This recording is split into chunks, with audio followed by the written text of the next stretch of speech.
Сайн байцгаана уу? Data Stories podcast-ийнхаа ээлжид дугаар тавтай морил. Юуны өмнө манай подкастыг сонсож байгаа та бүхэндээ баярлалаа. За энэ удаагийн дугаартаа бид та бүхэнтэй мөнх баярыг урьж оролцуулж байна. За мөнх баяр маань болохоор Английн Манчестерийн их сургуулийг Advanced Computer Science and IT Management чиглэлээр төгссөн.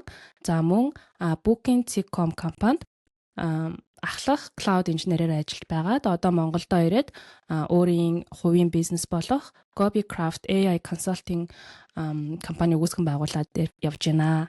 За ингээд манай урилгыг хүлээж аваад Data Stories podcast-нд өөрийн сторигоо хуваалцгаар ирсэн мөнөдөө баярлалаа. Ингээд сонсогчдоо өөрийгөө танилцуулбал. За баярлалаа нандаа өдрийн мэнд өрсөнд их баярлалаа. За миний хувьд 2009 онд software engineer-ээр сурч эхлээд хэдүүлээ хамт сурч ирсэн тий. Сурч эхлээд тэгээд тухайн оюун хойш ерний салбартаа явж байгаа.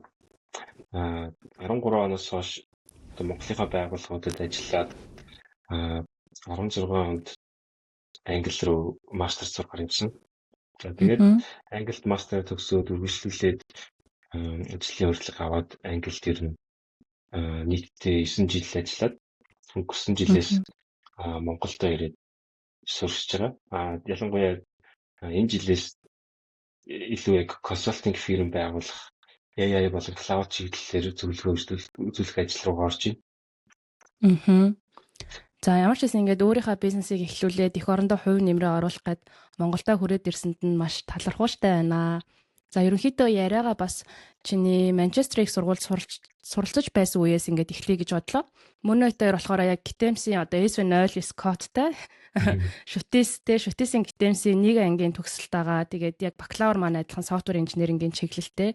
За тэгээ мөн маань болохоор илүү Advanced Computer Science and IT Management гэдэг менежментийн чиглэл рүүгээ нарийнс суралцсан юм байна. Тэгээд яагаад анх Англид яг суралцах шийдвэрийг гаргав? За тэгээд мэдээж Манчестерийн их сургууль гэдэг маань дэлхийн топ 100 сургуулийн нэг байгаа. Энэ сургуулийг бас яагаад сонгосон? Тэгээд миний хамгийн гол сонирхож байгаа зүйл маань болохоор яг магистрийнхаа зэргийг энэ Advanced Computer Science and IT Management чиглэлээр яагаад сонгосон бэ гэд энэ талаас нь сонирхож байна. Тийм, яг гоо тэр үедээ одоо жишээ нь олон сургуулийг сонирхож ирсэн. Өөр улсын сургуулиудыг сонирхож ирсэн. Тэгээд биднэрт яг олцох боломж нь болохоор дэлхийн топ 100 сургуульд орох юм бол дэмжлэг авах боломжтой байсан. Зээл авах боломжтой байсан. Тэгэхээр Монгол улсын засгийн газраас уу? Тийм. Зээл авах боломжтой байсан. Тэгээд ер нь илүү топ 100 сургуулиуд руу зэгдээд явж байгаа. Тэгээд энэ дундаа бас хэд хэдэн өөрчлөлт авч ирсэн. Тэгээд яг гоо сургуулиуд янз янзын төлбөртэй, янз янзын програмтай, хугацаатай байсан. Энэ дундаас хамгийн боломжийн сонголт нь Манчестерийн сургууль байсан юм. Тийм, хөтөлбөрийн хувьд бол саяны хөтөлбөрийн маань ер нь бол ерөнхий computer science болон яг нэмэлт онцлог нь бол IT management орж ирдэг нь онцлог байсан. Computer science-ийн чиглэлээр бол бас нэлийн ерөнхий нэр шилжсэн Advanced Computer Science гэдэг бидний хувьд бол боломж нь Computer Science-ийн ямар ч курсыг өөрсдөө сонгоод орох боломжтой. Онцлог нь тэр байсан. Одоо жишээ нь Artificial Intelligence ч юм уу өөр нэрвчлэн чиглэлтэй байсан бол тухайн хөтөлбөр нь ерөөдөө тодорхой байдаг. Бидний хувьд очиад яг семестр эхлэхдээ өөрсдөө сонгох боломжтой. Тэр нас давуу талтай арай flexibility өгч जैन тий. Тийм. Зөв. Тэгээд чиний сургуулийн хөтөлбөр чинь 1 жилийн хөтөлбөр байсан. Англид ер нь ихэнх сургуулиуд 1 жилийн мастер гэдэг санагдсан. 2 жил байсан уу? Тийм, англид full time-аар 1 жил, part time-аар 2 жил гэдэг хэвгүй. Тэгээд бидний хувьд шаардлага нь ер нь full time сурах боломжтой. Зөв. Тэр 1 жилийн хугацаанд бас тийм давуу тал гэж харж ирсэн. Зөв. Тэгэхээр бас нэлээд шахуу суралцсан байна. За тэгээд ерөнхийдөө Манчестерийн их сургуульд суралцаад мэдээж одоо олж авсан мэдлэг зөндөл байгаа илгүү дээ тий. Тэгээд яг одоо хүртэл ингээд амьдралт чинь илүү чухал нөлөө үзүүлсэн. Чи тэр сургуулиас авч үлдсэн зүйл чинь юу гэж боддөг вэ? Тийм, ер нь олон зүйл чухал байсан. Одоо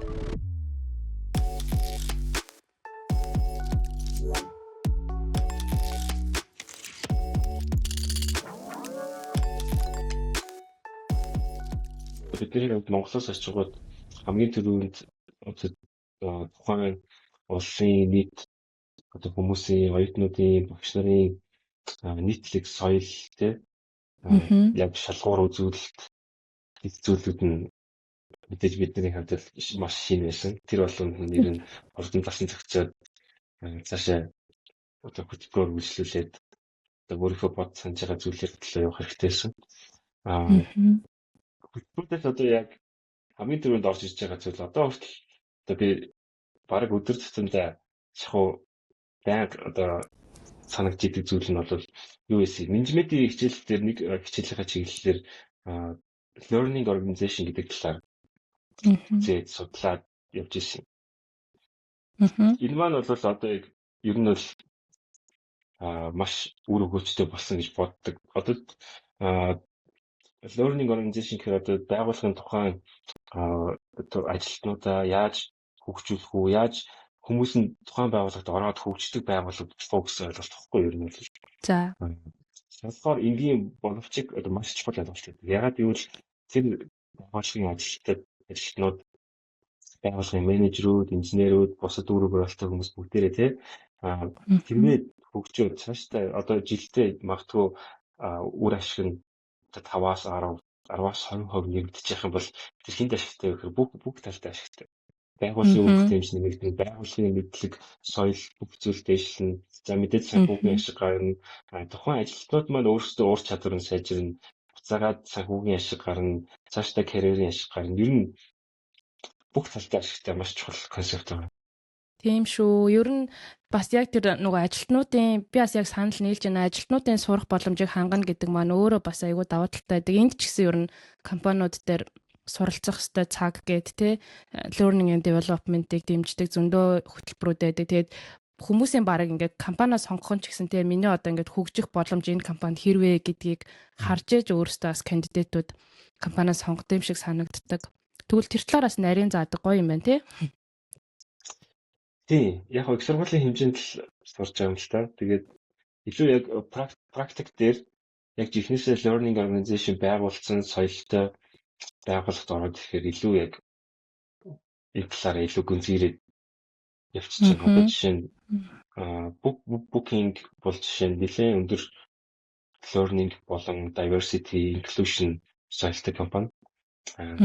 Эндээс яг энэ олон мянган ажилтнуудыг яаж хүний талаас нь хөгжүүлж чинь яг ямар процесс үүдээ те яг хувийн хөгжүүлэхээр яг бод дээр юу явагдтыг те ямар боломжуудыг олох те энийг хэн зохион байгуулад байгаа хэн чиглүүлээд байгаа чиглүүлэхдээ яа тийм ингээд яг практик дээр бас илүү нарийн харддаг л та.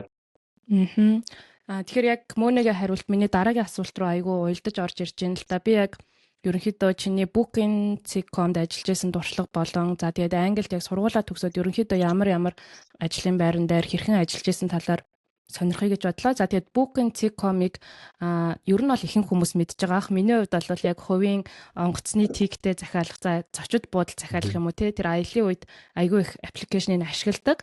За ерөнхийдөө тэр үйлчилгээнийгээр илүү танигдсан газар байгаа те. Тэгэхээр яг одоо хамгийн эхлээд асуухад за эхлээд юу ч гэсэн хоёлаа яг Манчестер их сургуулийг төгсөөд эсвэл оюутан байх хугацаанд ямар чиглэлийн ажил хийж исэн бэ? Яг мэргэжлийнхаа карьерийг англид хэрхэн эхлүүлж байсан бэ гэдгээс эхлээд өргөжлүүлээд booking.com яриад явъя те.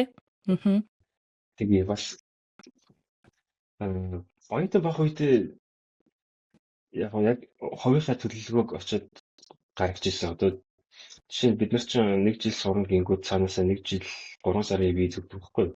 Тэр 1 жил сураад хөтөлбөр дуусаад амжилттай хамгаалаад тэндээсээ 3 сарын дараа төгсөлт нь болдог. Тэгээд ер нь бол виз дуусаад буцах тийм процесстэй. Бас л том чаленж шүү дээ. Энд чинь одоо 2 жил сураад 2 жил визний хугацаа ахтал ажил хайх ч бас хэцүү байдаг шүү дээ. Тийм. Тэгээ ерөөхдөө програм дуслаа 3 сарын хугацаа л байгаа юм байна гэдгийг харж ирсэн. Тэгээд би одоо хувьдаа яаж зохион байгуулсан бэ гэхээр миний зорилго болохоор үргэлжлүүлээд английн компаниудад орж ажиллах тийм зорилготой байсан. Тэгэнгүүт ер нь цагийнхаа төлөвлөгөөг 3% өөрийнхөө цагийг зарцуулж ирсэн. 40% нь бол хичээлийнхаа програм зарцуулаад одоо яг хичээл, битаалт, судалгаа, төгсөлтийн ажил бичих гэх мэтлэн зарцуулаад 30% нь болохоор ажил хийгээд зарцуулчихсан. Ажлаа ясаа очиод яг нэг сар эхний нэг сард бол яг нэг тийм янз юм хөөцөлтгүйгээр яг төлөвлөөд яг орчиндөө засаад өнгөрөөж исэн. Тэгээд ажлаа онлайнаар хайж эхлээд тэгээд ер нь нэг очсноосоо 3 сарын дараа ажиллаж эхэлсэн. Part time богино хугацаанд шүү дээ. Тэгээ ер нь харьцангуй бас богино хугацаа шүү. Тэгэхээр part timer одоо Manchesterт байдаг Английн ер нь LinkedIn гэсэн. LinkedIn дээр дэвстэй professional network social media компани дээр part timer ажиллаж эхэлж байсан. Тэгээд ер нь төгсөлтөд ажилласан шүү. Гоё шүү дээ. Тэгээд анх тэр компанид ороод ажиллахад Монголд ажиллаж байснаас ихэр зөрүүтэй санагдчихсан. Бас ер нь жижиг компаниас нэлээ стартап гэж хэлэх компани байсан. Монголын компаниудаас тийм ялгаатай байгаагүй. Ер нь төстэй зүйлүүд олон байсан. Тэг яг юуны Английн онцлогтой бас онцлогуд байсан. Яг төлөвлөгөөн дээр жишээ нь инженери цагийнхаа 30% зарцуулсан байна. Тэгээд 40-30 гээд үлдсэн 30-ыг болохоор яг ирээдүйд төгсөөд яг жихнээсээ full time ажилд орно. Визээ спонсорлуулна гэд тэр чиглэл рүүгээ ер нь зарцуулчихсан. Зөв. Бид нар нэг сарын гэдэг 7 хоногийн 20 цаг ажиллах хэрэгтэй. Тэгээд ерөнхийдөө тэр хэмжээнд ажиллаж байсан. Зөв. Тэгээд төгсөөд бүтэн цагийн ажил руу орно гэсэн төлөвлөгөөтэй. За тэгээд төгсөөд ер нь ямар ажлын байран дээр орж исэн төлөвлөгөө нь хэрхэн биелсэн бэ? Тийм төлөвлөгөө ер нь бол биелсэн. Гэтэ бас амаргүй байсан. Төгсөлтөд ихлэгүүд илүү нөгөө ажилд орно гэдэг нь маш чухал. Илүү олон асуудлууд гарч ирсэн. Ер нь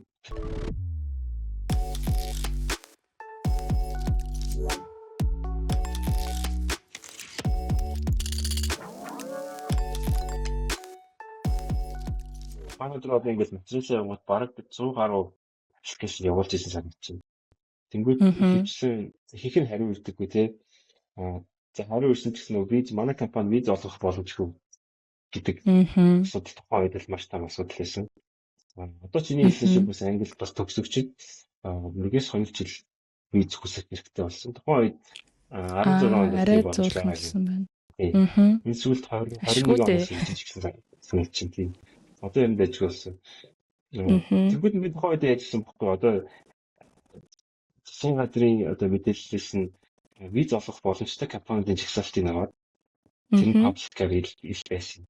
Тэгээд ер нь угаасаа тэр компанид орох боломжтой юм байна. Тэр компаниуд руу илүү чиглээд одоо ажлын заруудыг шалгаад явж исэн. Тэгээд яг ер нь явж бас Манчестер төвтэй одоо стартап хэмжээнээс илүү expansion хийгээд 40-50 одоо ажилтнуудаа болж байгаа компанид орж исэн. Энэ компани бас айгу надад бол маш том тус болж исэн л тоо. Энэ хүмүүс өөрсдөө тухайн үед виз спонсорлох боломжгүй, виз спонсорлох ирэхгүй байсан.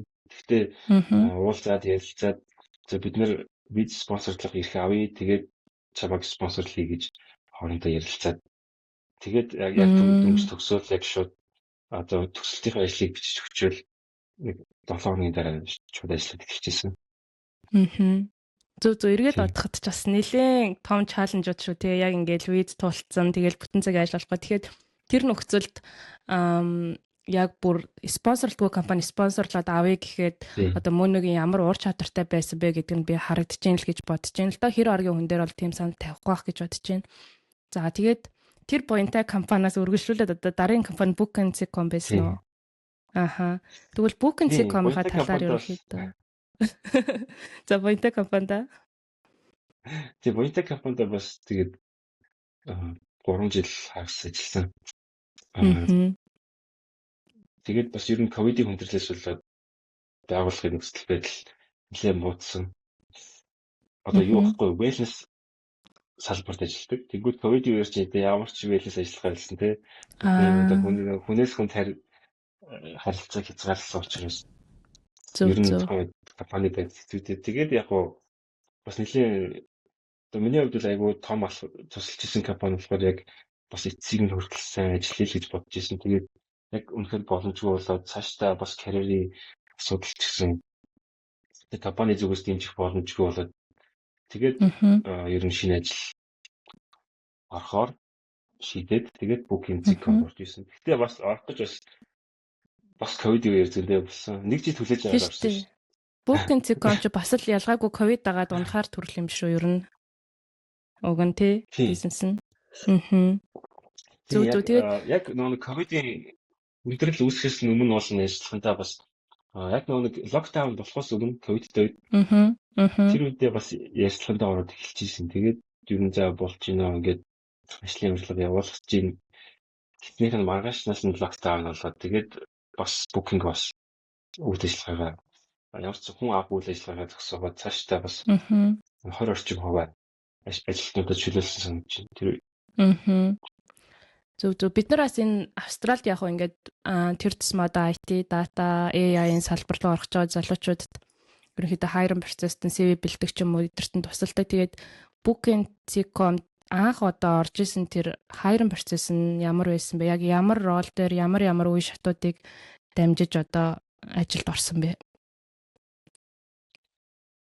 Тийм, рол нь болохоор миний анх орж исэн рол нь болохоор одоо юу trips буюу одоо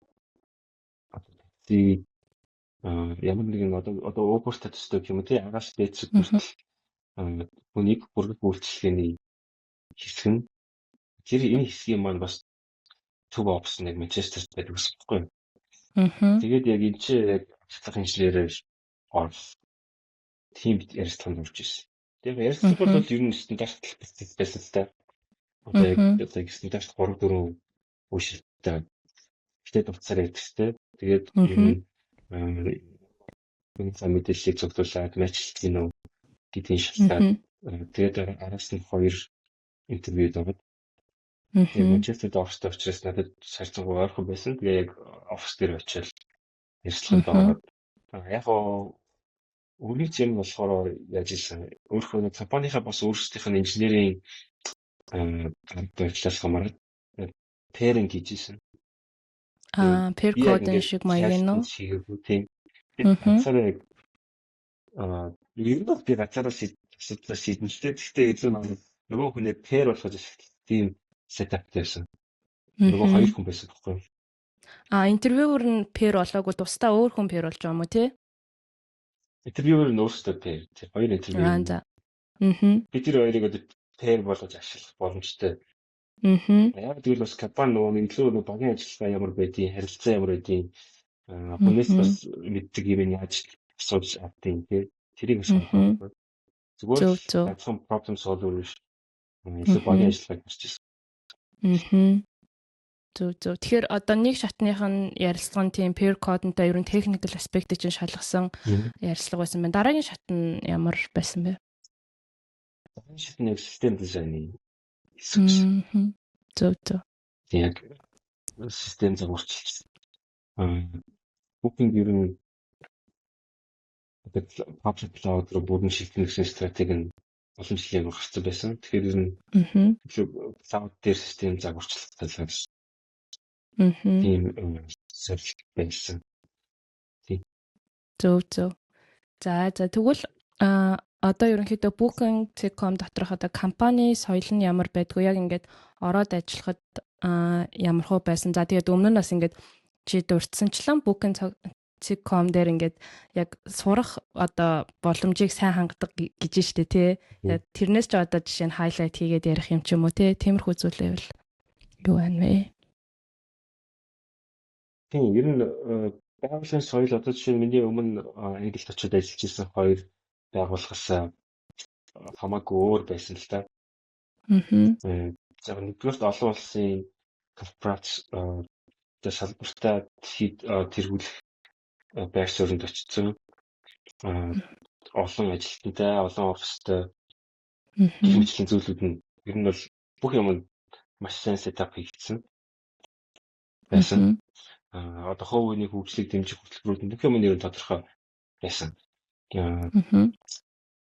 Энэ дээр жишээ нь яг ерөнхийдөө байгууллагын стандартаар яг одоо жишээ нь өөрийнхөө нийт ажлын цагийн 10%-ийг хувь хүний хөгжлөлтөд зарцуулах боломжтой энийгээ 6 сараар төлөвлөгөө гаргаад явдаг гэсэн. Тэгэхээр одоо яг тухайн үед би яг анхаараа бодож ирсэн. За гэхдээ орохдоо би ч жил хүлээх хооронд бас түрүүний ярьж ирсэн ролөөс өөр ролоор орсон л доо. Өөр хэсэг рүү орчихсон. Түрүү трипс рүү орох байсан бол жилийн дараа мэдээж нөхцөл байдал өөрчлөлтөн тий. Буцаагаад хайринг процесс нэгдээд явангууд бас дахиад интервьюд орж ирсэн. Гэтэ өмнөдөө төстэй. Тийм. Гэтэ яг илүү харж ирсэн зүйлүүд нь бас жоох өөр байсан. Бас тий онлайнаар интервьюнд явсан юм. Яг жихэн ковидыг болохоор. Тийм. Тэ яг орох үедээ болохоор 21 онд болохоор яг юу хэсгэр орж ирсэн. Core platforms тэр дундаа cloud engineering гэдэг яг эндээс эхлээд cloud дээр нь холбогдоод явж байгаа. Cloud engineering хэсгээр одоо шинэ project шинэ одоо байгууллагын төсөл нэгдээд тэр нь болохоор booking.com booking group-ийн ер нь IT compliance дээр ажиллана. IT compliance-ийн шийдлүүд гаргаад одоогийн Америкт нээлттэй компани болохоор энэ хууль эрх зүйтэй холбоотой асуудлууд байгаа. Энийг нийт группийн хэмжээнд шийдэх хэрэгтэй гэдэг байгууллагад энэ баг дээр орж ажиллаж байсан. Тошин баг байгууллагад. Тэгэхээр compliance-ийн одоо нөгөө нэг хуулийн багаас ч юм уу те янз бүрийн шаардлагууд орж ирээд тэгээд одоо тэрэнд нь тохируулж системүүдэд янзлна гэсэн үг үү те. Тийм. Одоо яг нөгөө хууль эрх зүйтэй холбоотой хуулийн зарлтууд байгаа. Шаардлагууд байгаа. Тэнгүүд энийг буцаагаад яг бидний хувьд яаж манай компанид буух хэрэгтэй вэ гэдгийг болохоор мэдээж одоо эрсдлийн risk одоо data privacy гэгмитсэн хариуцсан нэгжүүд нь мэдээж нэг дотоодынхоо хэмжээнд ийм болох хэрэгтэй гэдээ буулгаад ирж байгаа. Тэнгүүд энэ нь болохоор ерөнхийдөө бүх эцсийн хэрэглэгчид бүрдэх системүүдэд ер нь хамааралтай хуулигдсан болохгүй. Нээлттэй компани гэдгээс дээрээс нь олон сайн хэрэглэжтэй гэдгийг харуулж тэнгууд booking болохоор яаж явсан бэ гэхээр consulting service-үүдийг бүрсэн олон consulting-уудыг ажиллуулад цаашаа процессүүдийг олоод процессүүдийн дагуу үйл ажиллагаа яваад ер нь бол дата цогцолно гэсэн үг. Айгүй энгийнээр хэлэх юм бол маш олон төрлийн өөрсдийнхөө системүүдээс дотоод ер нь 30 мянган системтэй 10 мянган бас нэлээд хурцсан системүүд байдаг. 20 мянган системүүд бас том сонсогдож шүү. Тэгээд энэ датаг цуглуулах хэрэгтэй болж байгаа байхгүй юу? Тийм чаленж тэрээр нь орж ирж байна. Тэгээд яг компани байгууллагын хувьд бол олон жил олон консалтинг аваад яваад байхаар зард төлөвтэй болно. Байгууллагын консалтингийн маш өндөр байдаг шүү дээ. Яг өөрөөсөө full timer авах ч мэдээж өс өндөр үнэтэй. Гэхдээ консалтинг бүр өндөр үнэтэй байдаг байхгүй юу? 3-4 дахин. Тийм байна тий. Тийм. Зөв. За тэгээд яг энэ чиглэлээр төсөө ер нь 2 жил бид нэр ажиллаад амжилттай болгосон. Миний хувьд оролцсон бол мэдээж инженерийн хувьд технологийн шийдлүүдийг оруулж ирэх тал дээр илүү төлөвлөгөө ахаж ажилласан. Үүнийхээ хажуугаар бас шинэ бүтээгдэхүүн стратеги дээр ажилласан. Одоо яг софтверийн бүтээгдэхүүн гэсэн үг тийм. Энэ бүтээгдэхүүн маань илүү эцсийн хэрэглэгч одоо байгаа датаг нь харуулсан. Тэгээд энэ дата нь яг compliance-ийн хувьд тэнцэж байгаа юм уу, тэнцэхгүй байгаа юм уу? Тэнцээгүй бол ямар шалтгаанаас тэнцэхгүй байгаа юм? Энэ тэнцээгүй асуудлуудыг яаж шийдвэрлэх боломжтой ингээд яг ийм user experience-тэй ийм бүтээгдэхүүнийг санаачлаад тэгээд нэвтрүүлсэн. Энэ маань бас нэлээд амжилттай болсон. Бусад бүтээгдэхүүнүүдтэйгээ нийлээд ер нь best practice хэмжээнд очсон шүү. За. Группийн байгууллаганд ашигладаг. Тэгэхээр над бүтээгдэхүүнээ тодруулаад ярих юм бол одоо хэрэглэгчийн апич хэрэглэж байгаа хэрэглэгчийн төвшөнд сайжруулалт хийсэн гэсэн үг үү тий? Илүү Тийм. Одоо юу гэхгүй одоо IT compliance дээр одоо илүү IT compliance дотроо илүү одоо release хийгдэхэд тухайн release нь яг түрүүний ярьжсэн хууль эрх зүйн хувьд Америкийн хуулийн хувьд шаардлага авч ийнө гэдэг мэдээлэл байдаг байхгүй. Тэнгүүд release маань өөрөө дотроо орсон оролцогчтой. Одоо за системийн хувьд мэдээж тухайн системийг өөрчилсөн, кодыг өөрчилсөн хүмүүс байна. Энийг хянаж зөвшөөрсөн хүмүүс байна. Дээрээс нь яг хизээ энэ релиз нь хийгдсэн. Релиз нь хийгдэхдээ өөрөө бас яг стандартын дагуу хийгдсэн юм. Үгүйчлийн ингээд энэ датанууд олон газар л тустай байдаг л та. За прожектуудын хувьд тийм байдаг байжээ. Тэгэхээр чиний харж байгаагаар энэ diversity өндөртэй booking.com ч юм уу те иймэрхүү corporate орчинд ажиллахад инженерүүдийн хувьд хамгийн өндөр ур чадвар юу гэж харж байна вэ? Тийм. Мэдээж яг инженерүүдийн хувьд болохоор hard skill-үүд байгаа тий. Бидний одоо онцлог мэргэжсэн чиглэл нь бол ялчгүй технологийн тодорхой ур чадвар байдаг. Энэ дээр нэмэгдээд ер нь ярилцлаганд орохоосоо эхлээд байгууллагын зүгээс маш сайн шалгадаг зүйл нь болохоор бас soft skill тэр дундаа илүү өөрийгөө илэрхийлэх өөр хүмүүстэй харилцах зүйлүүдийг бол ялчгүй заавал байх ёстой гэж шалгадаг. Энэ маань бас яг тийм нарийн хөвгтэй зүйлч биш шүү дээ. Яг л өөрийгөө л илэрхийлэл хүмүүстэй харилцаад байна гэдэг энгийн зүйлийг л шаардж байгаа юм л да. Яг сонирхолтой бас хэрэгтэй байж магадгүй гэвэл бас одоо жишээ нь зөрчилүүдийг одоо хүн хоорондын зөрчил одоо санал нийлэхгүй зүйлүүдийг яаж шийддэг вэ гэх асуултууд ер нь дандаа орж ирдэг. Бас энэ ч бас ажил дээр ч бас ялчгүй чухал л та. Санал зөрөх бол энгийн үзэгдэлтэй. Ямар нэгэн сэдв дээр одоо жишээ нь хоёулаа өөр бодолтой байж болно. Тэнгүүд одоо жишээ нь яг хүний нөөцийн зүгээс маш сайн шалгадаг зүйл нь болохоор энийг яг эрүүлэр ярилцаж чаддгүй, ойлголцож чаддгүй ер нь өөр саналтай хүн хоорондоо яаж санал нийлдэг вэ? Энэ нь яг байгууллагын соёл, хувь хүний харилцаанд тухайн хүн маань ямар хандлагатай байна вэ гэдгийг хардаг л та. Бас нэг төрлийн нөгөө илүү mature болох гэдэг тий хүний хувьд бол эмоцоо эвтэйхэн менеж хийж сурах чадвар бас айгүй чухал ах юм тий. Сонирхолтой жишээ байна. Ер нь тэгээд энэ маань өөр ялцвал бидний өдөр тутмын ажилтай холбоотой бас ялцгүй шалгах анхаарах ёстой сэдвэлтэй. Одоо ер нь Монгол билад гэж анзаардаг гэсэн шүү дээ. Ховын эмоц, ховынхаа бас асуудлуудыг айгүй ажил дээрээ яг мэрэгжлийн бусаар илэрхийлдэг байсан гэж одоо боддог. Тухайн үед бол мэдэхгүй л байгаа юм шүү дээ. Тухайн үед бид шинж дөнгөж төгсөөл ийм л юм байна гэж боддог байсан боловч илүү яг олон улсын түвшинд ажиллаад олон өөр багуудтай олон өөр хүмүүстэй ажиллаад эхлэнгүүт professional байх, мэрэгжлийн байх гэдэг чинь юм байна. Илүү салтгал юм билээ. Бид нар бас байгууллагч бас анхаардаг л та. Энэ мэрэгжлийн байх, professional байх гэдэг маань бас өөрөөсөө одоо жишээ бидний жилдээ 2 удаа хийдэг үнэлгээн дээр бас орж ирдэг. Энэ одоо мөнх 2 гэдэг инженер жишээ нь хэр professional юм бэ? Хандлага нь гэсэн үг шүү дээ. Ажил дээр хэр мэрэгжлийн байт юм бэ гэд орж ирдэг. Би нэг өөрийгөө үнэлдэг. Миний удирдлага бас намайг үнэлдэг. Тэгээд дундаас нь эцсийн үнэлгээ гардаг жишээ. Тийм. Би бас нэг прожект дээр хамт ажиллаж байсан хүмүүсийн бие биенийх нь тийм peer review маягийн юмнуудаас орж ирээд идэг шүү дээ. Тэгэхээр ялцчгүй харилцаа бас айгүй чухал. Энд ч гэсэн бас тиймэрхүү юм анзаардаг. Яг ажлын түвшинд өөрийгөө яаж авч явах уу шал өөртэй. Яг найзан дундаа бодох боломжгүй гэхгүй юу. За тэгэхээр одоо ингээд мөнө маань software engineering-ийн чиглэлээс AI руу ерөнхийдөө нэлээд орсон байна. Тэгээд software engineering-ийн чиглэл одоо ерөнхийдөө өнөөдрийн үед яаж өөрчлөгдөж байна гэж харж байна вэ? Тийм. Маш сонирхолтой л үе явж байна. Одоо бидний сурсан уламжлалт одоо software инженерчлэл маань ер нь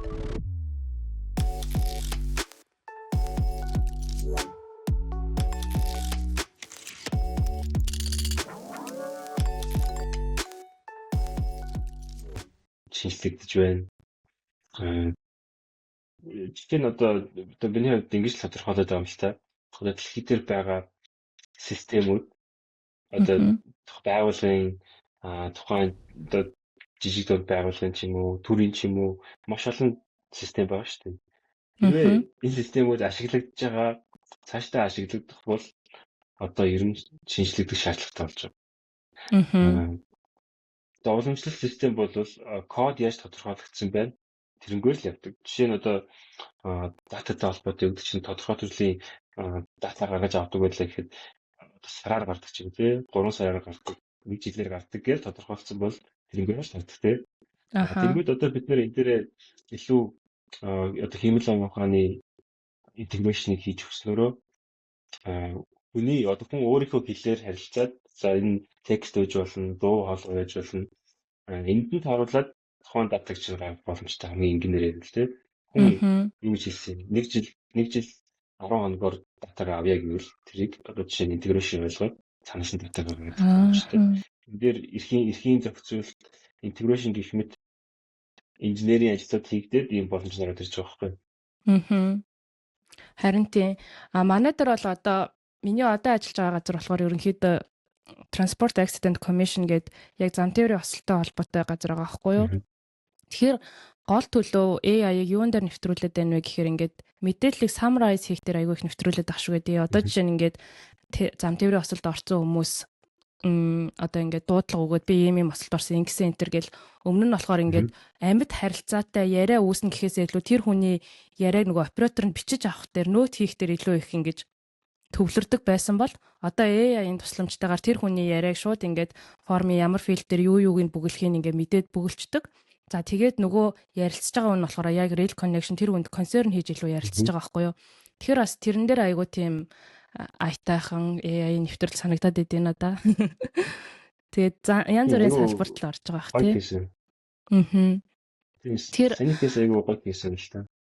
Тэгэхээр ер нь ирээдүйд инженерүүд маань тэгвэл одоо AI-ыг одоо удирдах ч юм уу AI-ийг интеграц хийж ажиллах бүрэн чадвартай байх хэрэгтэй болоод байна гэж харж байна уу? Тийм, ялцчгүй тийм. Одоо бидний үеийг бас харьцангуй их боломжийн одоо нөхцөл байдал байна гэж бодож байгаа. Одоо шинээр сурч байгаа оюутнууд маань бас яг нөө сурах ёстой зүйл, хүрэх ёстой цэг нь өөрчлөгдөж байгаа байхгүй. Тэгэхээр илүү бас тэрийгээ дагаад илүү чаленжууд иш байгаа. Одоо ингэж хэлж болно тий. Одоо AI маань олон зүйлийг чадна шүү дээ. Жишээ нь хоёулаа түрүүн тексттэй ажиллах, дататай ажиллах гэдэг жишээнүүдийг ярьсан. Энээс гадна бас өөр одоо зураг, видео, контент, data generation гэх олон одоо бизнесийн процессын удирдлага гэх мэтлэн чадах зүйлүүд олон байгаа. Энийг нэвтрүүлэх нь одоо бидний инженеруудын ажил. Тэгэхээр бид нар юу хийж байгаа вэ гэхээр загварчилж байгаа, системээ загварчилж байгаа. Энэ систем одоо ийм бизнесмен дээр ажилладаг, ийм ойлголттой байдаг, ийм хүмүүс ашигладаг. Тэгэхээр процесст нь одоо AI гэж орж ирэх боломжтой гэдэг системийн загварчилалт, системийн архитектурын ажил хийгээд байгаа байхгүй юу? Тэгэхээр системийг загварчлах, архитектур гаргах гэдэг маань өөрөө бас магадгүй 7, 8, 10 жил маш одоо туршлага хуримтлалсны эцэст бий болдог чадвар. Жишээ нь одоо их сургуульд сураад гарсан оюутан систем загварчлах төвөгтэй шүү дээ. Жижиг хэмжээний системийг болно. Тэнгүүд 1 сая хэрэглэгчтэй, 100 сая хэрэглэгчтэй системийг загварчлах гэдэг маань өөрөө маш одоо туршлага шаардсан ажил байдаг. Тэгвэл бидний одоо жишээ нь код бичдэг AI байгаа учраас жишээ загварчлал дээрээ төвлөрөөд байгууллагын зардал жишээ нь яг код бичих гэдэг тал дээр ч юм уу маш их хэмнэлж болж байгаа. Тэнгүүд манай одоо шинээр сурж байгаа оюутнууд, залуучууд бол илүү ихийг сток гарч ийн л да. Мэдээлэл AI бичиж байгаа кодыг ойлгож загварчлахын тулд тэр кодыг өөрөө бас ижлэхэн төвшөнд бич чаддаг байх хэвээр. Дээрээс нь илүү дараагийн төвшөнтэй гарыг ингүүд AI удирддаг, загварчилдаг байх хэвээр. Гэх мэтсэн одоо ажил илүү нарийн болж ийн, илүү хүрээнд хоморж ийн. Энийгээ дагаад илүү потенциал нь өсгөж ийн л та. Харин тийм ээ. Ер нь нэлээд өргөн боломж харагдаж байна. Гэтэ бас яг суралцгаа зогсоохгүйгээр л байнга л илүү нөгөө нэг шинэ гарч ирж байгаа зүйлтэй хөл нийлүүлэл явахгүй бол айгүй хурдан хоцрох гээд байгаа байхгүй тий. Тэгэхээр нөгөө нэг компанид AI нэвтрүүлэх гэж ярихад одоо мөн маань бас ингээд Gobi Craft Systems гэдэг консалтинг компани гэж би ойлгоод байгаа. Тэнд одоо үүсгэн байгуулад ажиллаж штэ тий. Тэгэхээр яг компанийн талаар танилцуулах юм бол одоо ямар хуу чиглэлийн үйл ажиллагаа явуулж гин, хизээ байгуулагдсан, ямар хуу төслүүд дээр ажиллаж гин вэ? Тийм одоо сая 8 сар хүртэл одоо Booking.com-д ажилласан. Тэгээд ер нь 8 сараас хойш энэ фонд дээр энэ консалтингийн төсөл дээр төлөвлөрөөд ажиллаж байгаа. Өмнө яг бас боломжоор Англид байхдаа онлайнаар байгууллагуудтай ажиллаад явж исэн. Одоо ер нь Английн байгууллагууд болон Монголын байгууллагуудтай ажиллаж байна. Тэгээ үйл ажиллагаа хоёр чиглэлээр ер нь багиж байгаа. Энэ болохоор cloud ашиглах уу, яаж загварчлах уу, тухайн байгууллагын одоо өөрсдийнх нь төлөвлөгөө боломжинд нь яавал зүгээрийн гэдэг дээр нь ажиллаж байна. Нөгөө талаас одоо байгаа системүүд болон бизнес процессд нь AI хэрхэн оролцох боломжтой, оролцохдоо ямар одоо зардалтай, ямар дээрээс нь потенциалтай, байгууллагатай ямар үр өгөөж өгөх үү гэдэг ер нь энэ хоёр чиглэлээр ажиллаж байна. Яг бидний бас өөрсдөө хэрэгжүүлж байгаа төсөл байгаа. Энэ төсөл маань илүү бас одоо яг AI first the business AI first төсөл хэрэгжүүлэн role model загвар төсөл хэрэгжүүлж ажилладаг. Энэ одоо ер нь нийт одоо ажлын гэдэг нь хүний гүйцэтгэдэг ажлын 90%-ийг нь AI шилжүүлж өгөөд үлдсэн 10% үсэндээ одоо AI үед даашгуур өгөх үйлдвэртэй хийсэн ажлын шалгах ревю хийх илүү бас нарийн хүний мэдрэмж шаардсан ажлуудаа хийх гэдэг ийм бас төсөл хэрэгжүүлээд явж байгаа. Бас нэлээд том төсөл сонсогдож шүү. За тэгээ ер нь бол Англид бас компаниуд зөвлөх үйлчилгээ хийж байгаа. Тэгээд Монголдо нутагшуулах гээд явж байгаа юм байна. Монголд ер нь яг AI компаниудад нэвтрүүлэхдээ тэр консалтинг үйлчилгээ үзүүлэхэд чиний хувьд яг аль хэсэг нь илүү сорилттой санагдаж байна вэ? Яг бас сорилттой ер нь бол процесс хийж байгаа ажлууд маань боломжтой тодорхой гэж бодож байна.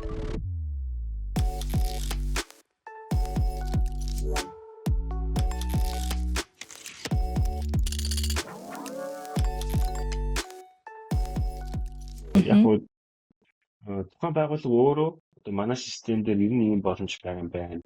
Биднэрт бас одоо ерөнхийдөө AI нэвтрүүлснээр айгүй маш оновчтой болох чиглэл нь ерөнхийдөө хоёр категори гэж хэлж болох байхгүй. Нэг нь тухайн байгууллагын одоо гаргадаг бүтээгдэхүүн чадамжийн сайжрах, илүү efficientтэй, илүү бага зардлаар илүү үр бүтээмжлэх бүрх боломжтой.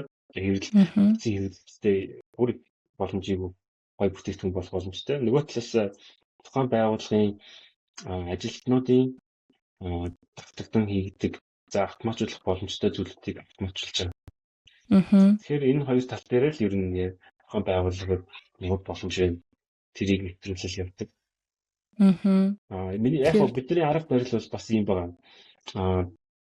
Бүх зүйлийг бид нэр одоо хийж өгнө гэхээс илүүтэй тухайн байгууллагын өөрсдийнх нь ажилтнуудад нь, инженерүүдэд нь, менежерүүд, тухайн багийн одоо оролцогчдод нь зүйлийн мэдээллүүдийг бүргээд ийм боломж байдаг. Ийм загварчлал гаргаж болно гэд тийм тал дээр байгууллагынхантай хамтраад илүү цаашдаа энэ байгууллагын маань өөрсдөө ер нь системийг харилцаж авч явж шинжлэх гэрмэд зөв. Тэгэхээр илүү консалтинг тал руугаа юм байна тий. Яг илүү сервис үзүүлэх гэхээс илүү тий. Тэгэхээр хамгийн сүүлд ер нь ямар төсөл дээр ажиллав Монголд? Монголд сүүлд эрүүл мэндийн яам дээр их хөгжлийн хэсэг дээр төсөл дээр ажилласан. Энэ маань болохоор одоо жишээ нь эрүүл мэндийн яамтай холбоотой эмнэлгүүд, дата центрүүд дээр байгаа датаг хэмжээ оюуны төсөлмжтэй анализ хийх энэ боломжийг нэвтрүүлэх дээр ажилласан. Бидний зүгээс бол яг одоо жишээ нь дэлхийд хамгийн сүүлийн боломжит технологийн юм байна. Хуулийн эрх зүйн хувьд бид нар ийм байдлаар ажиллах ёстой юм байна гэдэг төлөвлөгөөг нь гаргаад бас тухайн байгууллагынхаа байгаа хүний нөөц инженерүүд мэрэгчлэнүүдийн боломжтой тааруулаад төлөвлөгөөг нь гаргаад одоо хугацаа зардал зүйлийг явуулаад явж байгаа. За одоо энэ Австралид бол яг хуу компаниудыг харахаар ер нь AI руу орно гэдэг нь бол бүр зайлшгүй зүйл болчиход байна л да. Яг хүний нөөцөө хүртэл ингээд цомгтгол хийж байгаа л ирэх хэдэн жилийнхаа төлөвлөгөөг одоо төсөө AI руу тавьчих гэдэг юм уу те. Тэгэхээр Монголын хувьд одоо AI руу шилжиж байгаа шилжилт хэр байна? Би болохоор бас яг ерөнхийд тийм баримжаа байхгүй байгаа болохоор л асуугаад байна л да. Тэгээд яг аль салбар руу илүү AI орж ирэх юм шиг харагдчихээн. Тиймэрхүү баримжаа анзаарэгдсэн үү? Тийм орж ирэх салбарууд нь ер нь ойлгомжтой гэж хэлж болно. Одоо бидний ашиглаж байгаа AI гэдэг маань өөрөө софтверийн бүтээгдэхүүн те. Бүр энгийнээр хэлэх юм бол одоо оролт гаралтай софтверийн бүтээгдэхүүн байгаа байхгүй юу? Одоо logically бодож чаддаг, reasoning хийж чаддаг, data generation хийдэг бас бид нэмээд сургах боломжтой юм байна. Гэхдээ энэ сургах процесс, ойлгох процесс, энэ logic reasoning гэдэг маань өөрөө цэвэр яг виртуал домен дээр явагддаг. Виртуал домен буюу одоо өгөгдөлтөөр явагддаг гэсэн үг. Одоо хараахан одоо бодит амьдрал дээр хүний хэмжээнд ч юм уу ажил гүйцэтгэж байгаа хэмжээний роботын чиглэл бол хараахан өндөрлөлт хөгжөөгүй. Одоо яг энэ дата дээр суурилсан бизнес моделүүд дээр маш амжилттай хэрэгжиж байгаа. Одоо зураг, контент, медиа гэдэг маань тэр чигтээ дата шүү дээ, тийм. Тэгэхээр одоо Монголын байгууллагууд бас адилхан. Нөгөө талаас түрүүний асуулт нэглээ Монголын байгууллагууд маань тэг яг ер нь AI ямар одоо компаниас эхлээд яг хөө миний зүгээр нэг бодитоор зүгээр харах гэдэг юм. Одоо чинь ERP систем дээр AI илүү нэвтэрч ийн юм эсвэл одоо ритейлийн салбарт нэвтэрч ийн эсвэл медиагийн салбарт гэдэг юм нэг тэр талаас нь л жоохон сонирхоод байна л да. Яг хэр төвшөнд байгаа юм бол гээл. Тийм ер нь манай компаниуд ер нь одоо боломжтой компаниуд ер нь бүгдээрээ л нөхцөл тал дээр ажиллаж байна. Өөрсдөө жишээ нь инженерийн бүрэлдэхүүнтэй компаниуд ер нь бол дотоодынхоо боломжоор хийж байна. Илүү бас сүүлийн мэдлэг мэдээллийг авах хэрэгтэй хүмүүсээ сургая гэсэн байгууллагууд нь болохоор илүү бас консалтинг зөвлөгөө үйлчилгээ авч байгаа. Чиний түрүүний нэрээ ярьсантай холбоотой ярихад арайч бас Монголын компаниуд ямар нэгэн хүний нөөцийн зардал ч юм уу хэмнээд ажилт нь халаад гэсэн үг шүү дээ. Тэгээд тэгэн бас л орж ирвэл арайч бас тийм хэмжээнд сурахгүй байна. Илүү байгаа хүмүүсээ сайжруулъя, процессоо илүү ашигтай болгоё. Бизнесийн санхүүгийн модельээр ашигтай болгоё гэдэг талаас нь юм.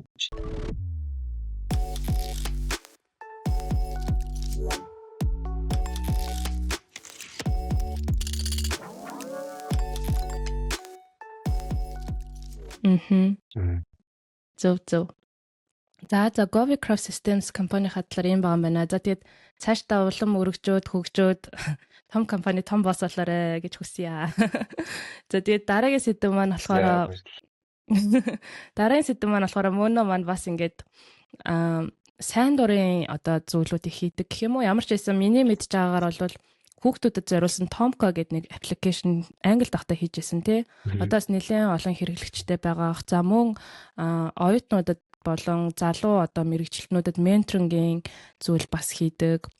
Тэгэхээр тэр үндсэн ажлаасаа гадуур хийдэг ажлуудын талаар багахан хуваалцъя гэж бодлоо. Тэгэхээр за эхлээд хоёлаа нөгөө хүүхдийн аппликейшнээс эхлэе. Tomco гэдэг апп яг ямар аппликейшн бэ? Ямар хэрэгцээтэй? Тэгээд ерөнхийдөө танилцуулбал.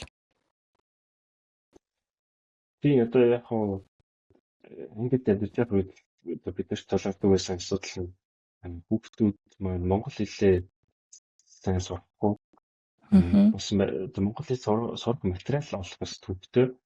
Бас авчирсан материал нь бас хүүхдтэй яг шаардлагыг хангахгүй сонирхолтой биш ч юм уу тиймэрхүү асуудлууд их байдаг байсан. Тэгээд энэ тал дээр бас шинэ бүтээгдэхүүн гарах юм болов одоо бидний ашигладаг Duolingo гэдэг том аппликейшн маань монгол хэлийг оруулах юм болов гэж хүлээгээд байдаг гэсэн. Монгол хэлээр сурах хийсэн хүүхдүүдэд заахсан гэж хүлээгээд байдаг гэсэн. Тэгээд төдийлөнтэй шийдлүүд орж ирээгүй л дээ. Тэгээд сүүлдээ за ер нь би цаг зав харж байгаа өөрөө нэг хэрэгтэй зүйлүүдээ хийж тэгээд анх Хонконг одоо баг 2 жилийн өмнө хэлсэн юм.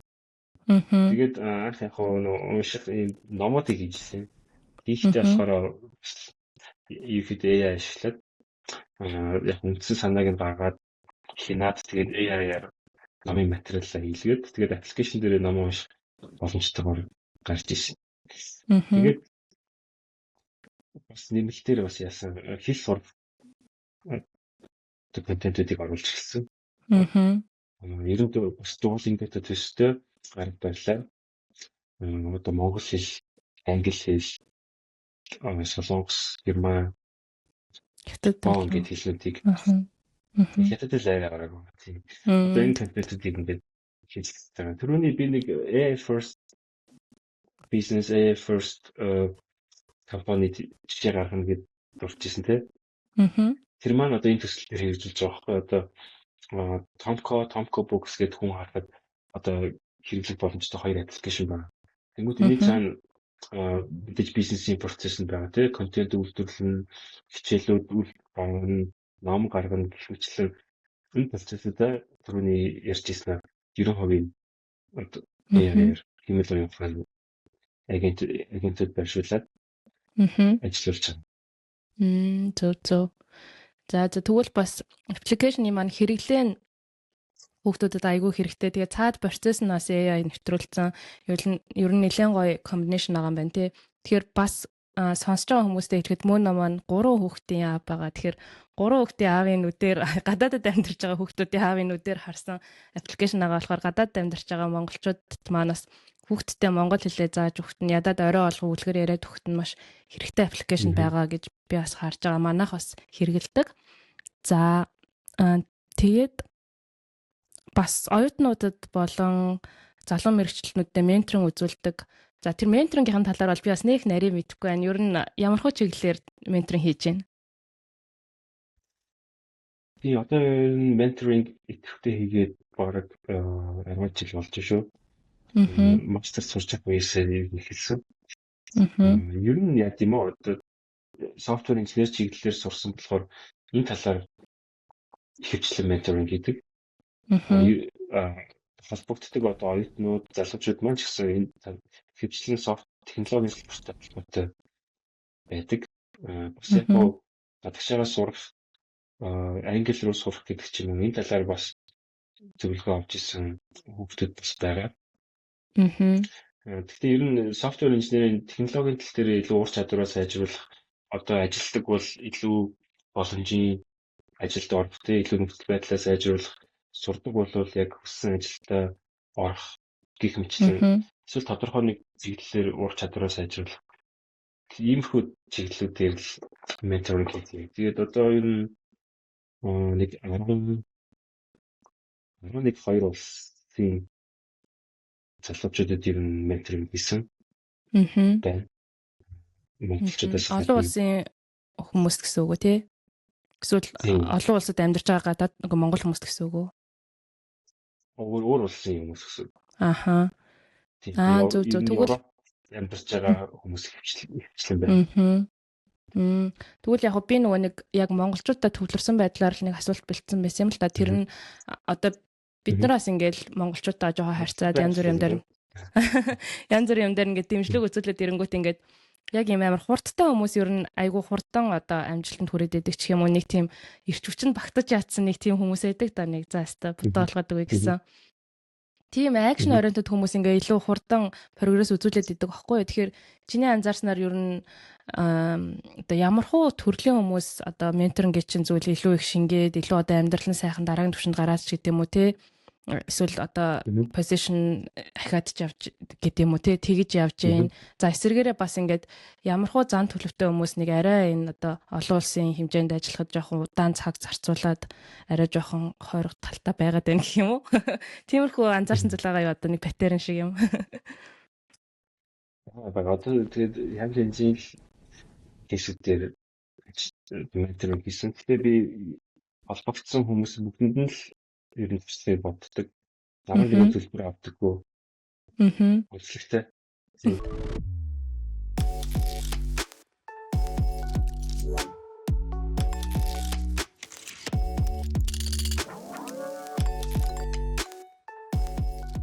Эсвэл сайн санааны үднэс юм байна. Тийм тухайн үнийхээ л яг асуудал дээр нь тулгуурлаж. Одоо яг гэхдээ энэ зөвлөгөө бас хоёр янзаар харж болно л доо. Нэг нь одоо жишээ нь яг тухайн хүнтэй ерөөхдөө нь хөв хүнд нь туслаад одоо ажилд орох гэдэг ч юм уу тий ажлаас ажиулах гэдэг маань энэ чиглэлээр болчихж байгаа байхгүй юу. Нөгөө талаасаа бас яг ажил дээр ажлын бас дотоод одоо нэг компанид ажилладаг хүмүүстэй зөвлөгөө юу альбиасаар бас хийдэг байхгүй юу. Байгууллага дотроо специалист цагаа гаргаад өөр багтай инженерүүд ч юм уу өөр ямар нэгэн чиглэлээр гүнзгийрх хэрэгтэй байгаа мэдлэгээ нэмэх хэрэгтэй байгаа инженерүүд тэр хүмүүс дээр болохоор яг тухайн яг хэрэгтэй байгаа одоо cloud чиглэлээр нь ч юм уу эсвэл Java сурах ч юм уу тий Python-оор эсвэл одоо backend service үүсгэх ч юм уу гэх мэтлэн яг энэ чиглэлээр нь яг өөртөө зориулаад яг 10 удаа нэг удаа нэг цагаар ингээд хөтлөж гаргаад явчихтыг. Тэгээд энэ бол альбиасаар яг санаасаа бас үр дүнгээ хэмждэг яг альбиасны явдалтай. Үлгүүгээрээс адилхан өнгөө гэхдээ. Ховор хийж байгаа метод бол илүү өргөн хүрээнд байдаг. Ямар хүмүүс амжилттай болоод байна гэхээр ер нь холбогдсон хүмүүс явуулсан амжилттай болж байгаа. Эхний хэлцэнд бол. Начаас амар гоё хариулт байна шүү. Ер нь бүгдээрээ би ерөөсөө ахиж гараагүй хүмүүс санахгүй байна. Дандаа одоо нэг 20 хэдэн хүн одоо ментор хийсэн байхад бүгдээрээ ахицтай байсан. Одоо ажил дээр бол яасан шүү дээ. Ментор хийсэн хүмүүс ихэнх нь промошн болсон. Нэг хүн бүр ингээд ажлаас халагдаж эрсдэлтэй байсан байхгүй юу? Эрсдэлтэй зоонд орсон. Өөрөө нөгөө жилийн 2 жилд 2 удаа хийж байгаа үнэлгээ нь муу гараад 2 дараалж муу гараад тэнгуут тэр хүн нөгөө 3 сарын дотор шинэ зүгээс одоо ажлаас нь чөлөөлөх хэрэгтэй болдог. Яагаад гэвэл нэг жил ингээд юм үзүүлэлттэй явсан байна. Тийм хүн хэлчихсэн. Тэгээд тэр хүн маань одоо ч ажилласаар байгаа. Одоо 2 жилийн өмнө ментор гэсэн. Тэгэхээр үзүүлэлт нь сайжраад өргөжлүүлээд ямар ч нормал төвшөнд очиж явсан гэсэн. Тэр бас инженер чиглэлийн байсан л та. За гой санагдаж байна. Ямар ч байсан ингээд өөрсдийгөө хөгжүүлэхийнхээ хэрээр бас ингээд эргэн тойронд байгаа хүмүүстэй ч гэсэн одоо мэдлэгээ хуваалцаад өөрийнхөө экспириенсийг хуваалцаад энэ ч нь бол ингээд нэг амар тийм сурж байгаа хүний өнцгөөс харж байгаа биш шүү дээ. Зүгээр л ялгаагүй л нэг төвшний хүмүүс хоорондоо биенийхээ туршлагыг л хэлж байгаа. Зүгээр тэр хүнд байх одоо опшнуудыг л хэлж өгч байгаа гэсэн үг шүү дээ. Өөрийнхөө мэддэг өнцгөөс.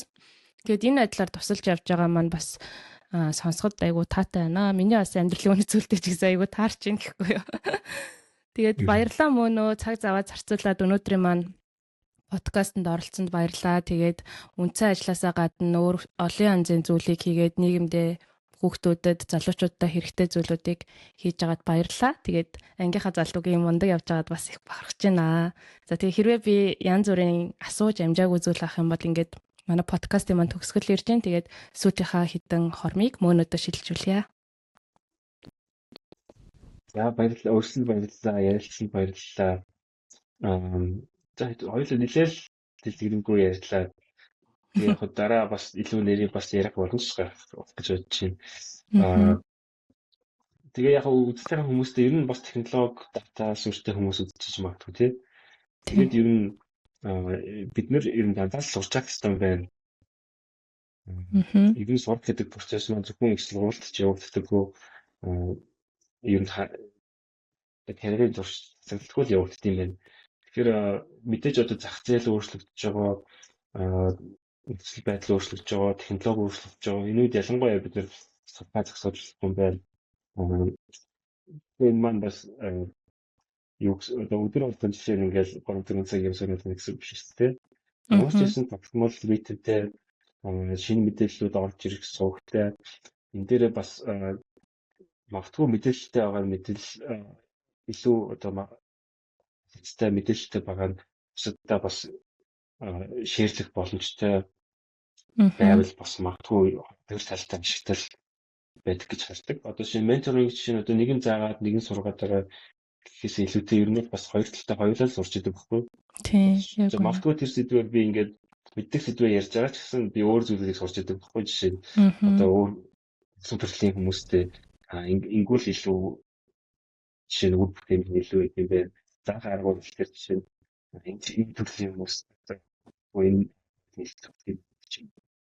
өөр төрлийн сурч юм сурах хэрэгтэй. Ер нь зөв юм хийж лээвэл тэндээс үр дүн гарч идэх болдог. Тэр бүгдээрээ үргэлжлүүлээд сураад болж игэл хоорондоо community үүсгээд хамт ярилцаад үр бүтээл. За баярлалаа мөнөө цаашдынх нь ажилд амжилт хүсье. За тэгээд манай подкастын маань энэ удаагийн дугаарыг үзэж байгаа, сонсож байгаа та бүхэндээ бас баярлалаа. Дараагийн дугаарыг сонсохыг хүсвэл манай сувгийг дагаарай. За баярлалаа. За баяртай. Баяртай.